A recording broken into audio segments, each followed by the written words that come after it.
Hello বন্ধুরা, আজকে তোমাদের নতুন একটা রেসিপি করে দেখাবো।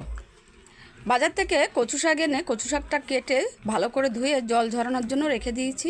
এদিকে আমি কড়াই বসিয়ে দিয়েছি, তার ভিতরে তেল দিয়ে তেলটা গরম হয়ে যাওয়ার পরে তার ভিতরে কালো জিরে, শুকনো লঙ্কা আর তেজপাতা ফোড়ন দিয়ে তার ভিতরে একটা গোটা পেঁয়াজ ঝিরিঝিরি করে কেটে দিয়ে দিয়েছি। নাড়াচাড়া করে কিছুক্ষণ লাল লাল হয়ে যাওয়ার পরে তার ভিতরে দিলাম গোটা একটা টমেটো কেটে দিয়ে নাড়াচাড়া করে তার ভিতরে আমি দিলাম নুন, হলুদ, লঙ্কার গুঁড়ো, জিরের গুঁড়ো, আদা রসুন বাটা দিয়ে ভালো করে কষিয়ে নিলাম।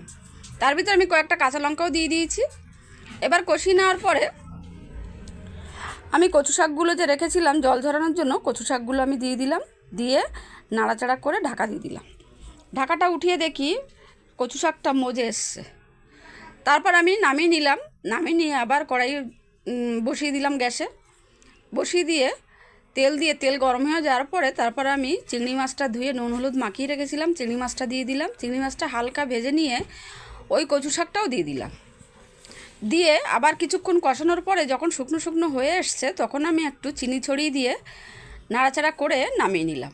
এই কচু শাকটা আমি যেমনভাবে করেছি এরমভাবে করে খেয়ে দেখো কেমন লাগে, কমেন্টে জানিও।